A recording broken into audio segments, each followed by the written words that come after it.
Okay, so as Phil said, I'm a social psychologist and I study crowds, okay, and we're often told that crowds are bad for us, and in a number of different contexts, in a number of different ways, crowds are bad for us as individuals and bad for us as a society as well.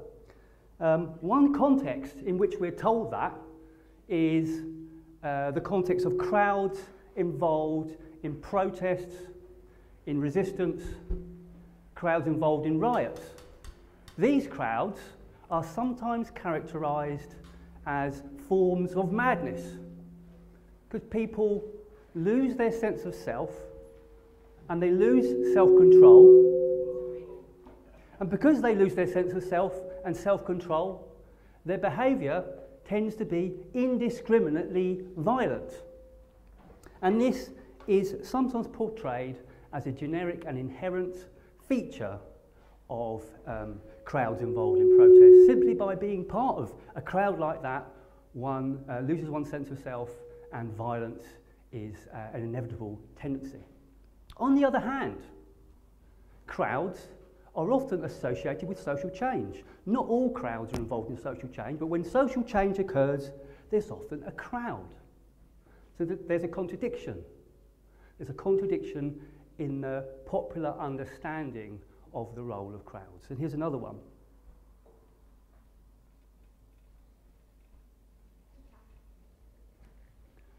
Crowds involved in emergencies and disasters. Here too, crowds are sometimes characterised as mad. But this madness takes the form of a kind of selfishness, mass panic. That in an emergency, people start looking after number one, and that has a kind of self-defeating outcome whereby everybody loses because everybody's looking after number one and not concerned with the general well-being or general collective interest. On the other hand, there is another popular image, in popular culture of how we behave collectively in adversity, and that is the Blitz spirit. That in adversity, people actually come together and pull together as one. So again, there's a tension. There's a contradiction. There are two competing images of the crowd in popular culture. And the type of crowd, or the type of tension that I want to talk to you about today, the one I want to focus on is this kind of crowd, the everyday crowd, because it's often the case that we feel we're told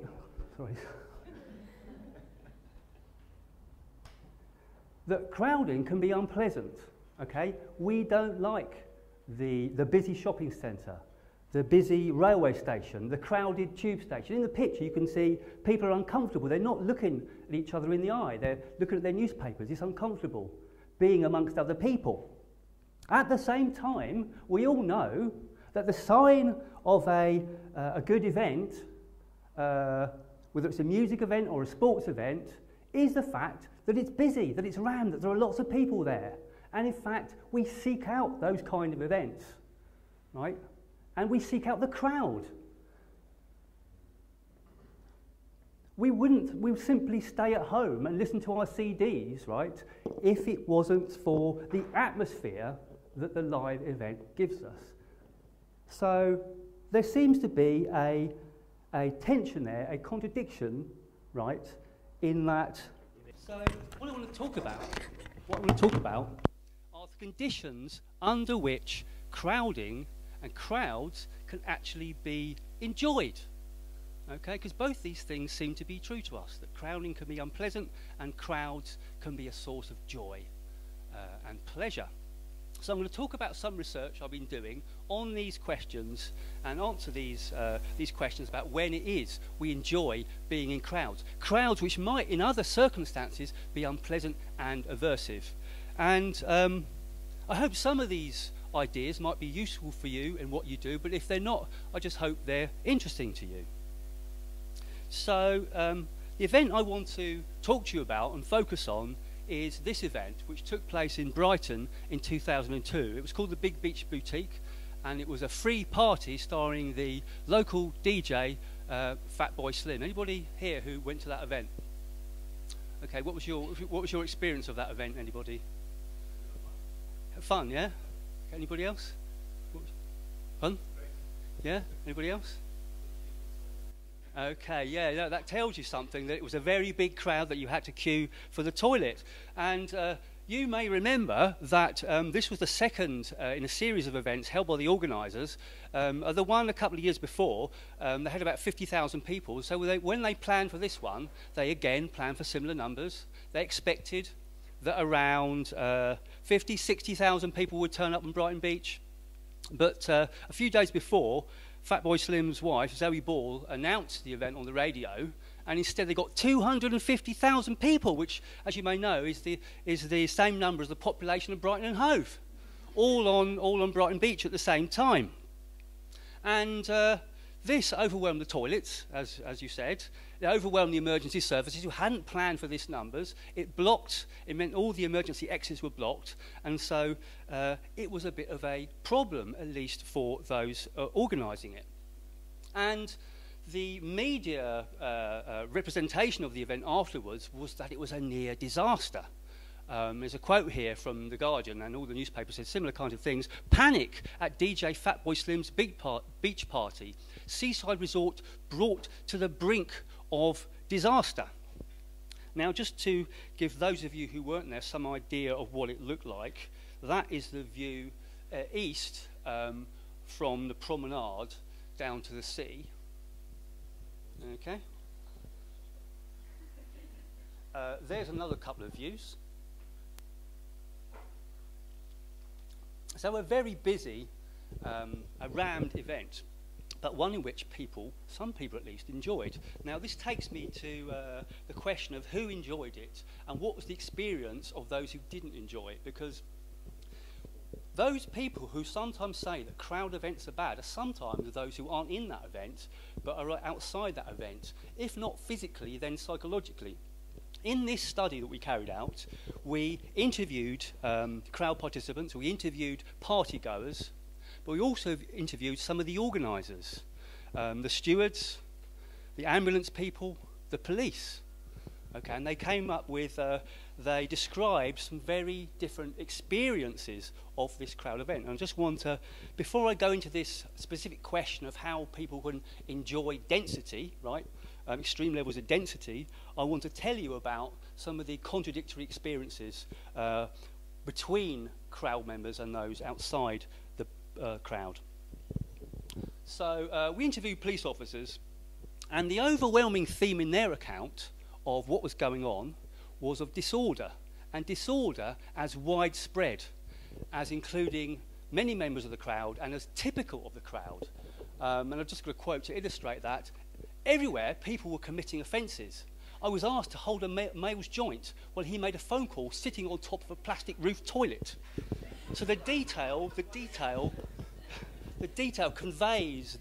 detail conveys this picture of widespread, prevalent disorder. But not only that, from this police perspective, this disorder was distressing. It was threatening because, of course, their job is to maintain public order. So this outbreak was even traumatic. And so speaking afterwards, the police chief inspector said, many officers have been traumatised. Some of them have been verbally and physically abused by members of the public while they're trying to help people in distress. So adding to the injustice of their situation, even as they're trying to help partygoers, they're being abused. Now, when we spoke to partygoers, they acknowledged that there was some disorder. They didn't call it disorder. They said, oh, there was some trouble. But one, it was unrepresentative. Right? So they didn't see it, as the police did, as typical, as standing for the crowd as a whole. They saw it as untypical and unrepresentative. They also said that it wasn't out of control, that it was easy for them to manage. Where somebody was being a bit drunk, maybe being a bit aggressive, they said, we just easily managed that, just informally said, oh, stop it, mate, just have a drink or whatever, just have a laugh with the rest of us. So they said there wasn't widespread disorder, and where there was disorder, they said it was managed. So that's one contrast. Another contrast we found was when we asked about, well, supposedly this was a near disaster. Okay, so how was it that it didn't actually become a disaster? What process prevented this event from becoming a disaster? Why weren't people crushed? Why wasn't there an emergency? Why wasn't there a mass evacuation where people were trampled, etc.? Many of the organisers referred to their own capacity. We were heroic. We had the organisational capacity to deal with this. It was our organisational resilience. Okay, but some, and this goes for some of the stewards and the crowd members, talked about informal processes in the crowd again. People behaved reasonably. Okay, there wasn't space to go to the toilet, but people just have a wee on the stones, and others would stand around them and protect them. They behaved reasonably. When we all tried to leave the beach at once, we did so in an orderly manner. We were self-organised in a kind of spontaneous way. Now, when we put that to some of the other organisers, like the police and the ambulance, they didn't recognise that, or they didn't acknowledge that. They said it might have been possible, but it wasn't possible, it didn't occur, because the crowd were in too much of an emotional state for that to happen. So again, you've got a contrast between the crowd saying that self-organisation occurred, and some of the organisers, some of those organising events saying that it didn't, and that any organisation came from outside the crowd. Now, moving on to this question of how people can enjoy themselves in a situation of such extreme density, I've just got a quote here, just to illustrate the point we heard from a couple of people, that this was a highly enjoyable event. It was brilliant sunshine, just everybody was friendly. You were having to weave between people on the stones, and nobody got upset. Nobody if you trod on someone, it was not an issue. It was a very convivial kind of atmosphere. And this was an overwhelming theme in the interviews, that people said it was a fantastic event. Some people said it was the best event they'd ever been to, despite this lack of toilets and the extreme crowds and the lack of facilities, etc., etc. Just some figures here on how dense it was. So if you've got 250,000 people in the space being 50,000 square metres, you've only got, it's 5 people per square metre. That's how dense it was. Now, you might say, any normal situation, you might say, well, that's not going to be very comfortable. That's not going to be very enjoyable. So how come you've got reports of enjoyment, of pleasure, of the best night of my life, the best day of my life, versus this objective measure of density? So we looked into this by organising a questionnaire,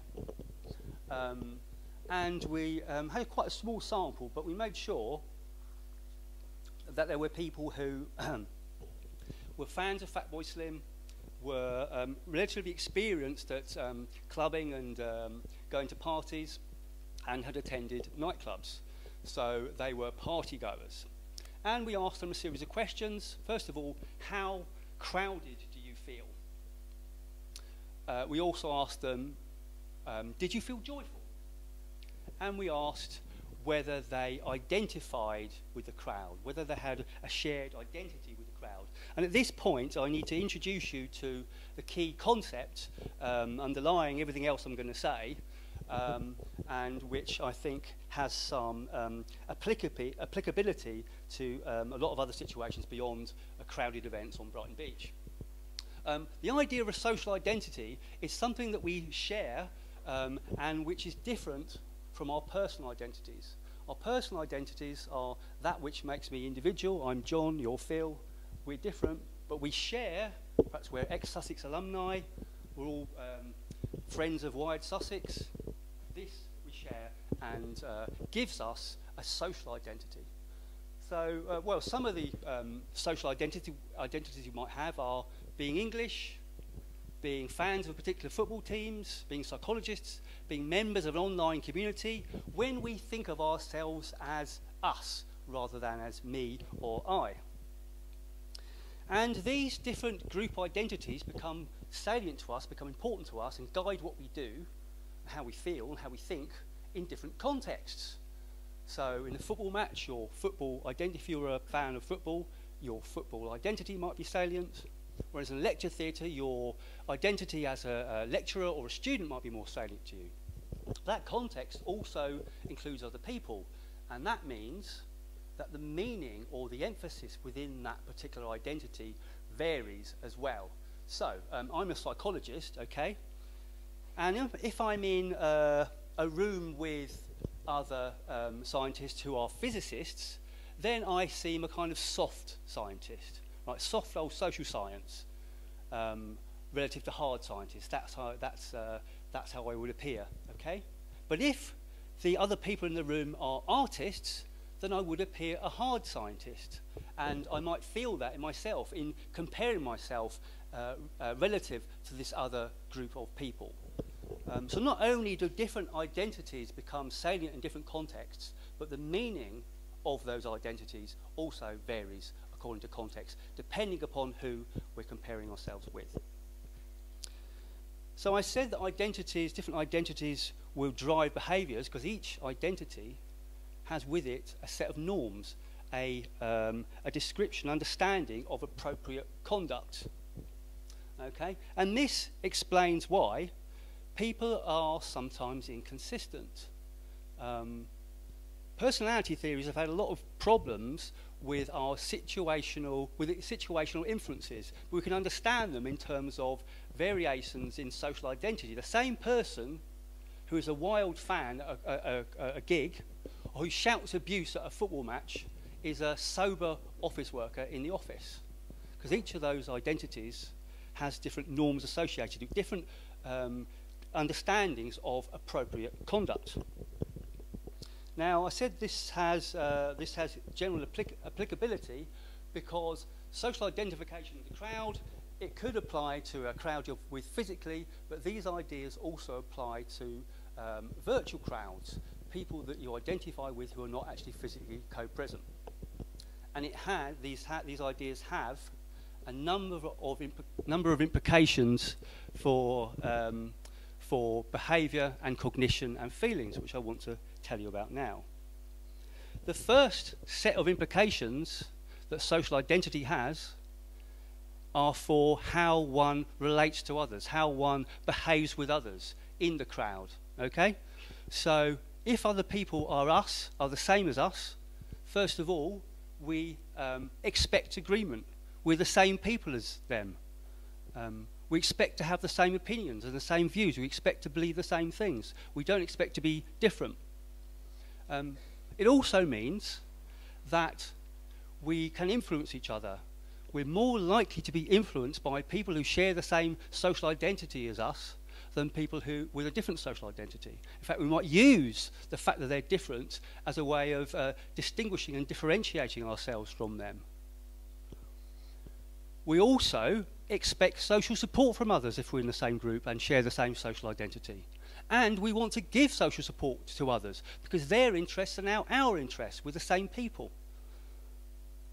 And moving on to the basis of collective joy, others who agree with us validate our views and opinions.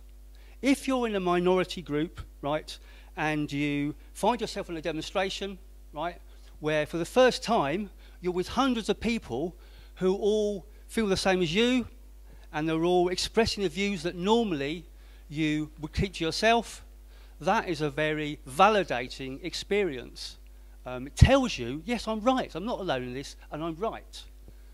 And that means in turn that we gain confidence in expressing those views. So all that then is the basis of a second set of transformations, because that experience is quite joyful. I said at the beginning that the crowd involved in riots and protests is sometimes characterised as emotional, and that emotionality is characterised as irrationality. Well, actually, there's a good reason for people being emotional in crowds. It actually makes sense because it feels good, right? It feels good to be supported. It feels good to have your views validated. It feels good to have agency from people supporting you so you can do things that you wouldn't normally be able to do and you certainly can't do as an individual. And this joyful crowd here is from the Watts riot in the 1960s, and you can see from the expressions and the gestures that they are extremely joyful and they feel empowered. So let's go back to crowded events and drawing out from some of these ideas some implications for why it is that people might actually enjoy events that might otherwise be aversive and uncomfortable. Well, you saw earlier my picture of the people on the tube train, and I would suggest that what's going on here is these people, their personal identities are salient. They see themselves as individuals separate from other individuals, and that other individuals close to them are invading their personal space. Okay? That's why it's unpleasant. But when people share a social identity, that same proximity is actually enjoyable because they're not other. They're not invading their personal space because it's a more social space. So that specifies a hypothesis which is for our people at the Fatboy Slim event, the more they identify with the crowd and see themselves as part of the crowd and see the crowd as us, as me, as we, they would feel less crowded and more pleasure. And that is what we found. This is what this diagram shows. That the more they identify with the crowd, the less crowded they feel. That's a negative there, by the way. The less crowded they feel, and that crowdedness there reduces the emotion. So turning that round, the less crowded they feel, the more positive emotion they feel. Now, another way to look at that data is to say that any negative relation between feeling crowded and a positive emotion would not apply to those who don't identify. Or those who do identify with the crowd are less affected by density than those who don't identify with the crowd or whose identification is very low.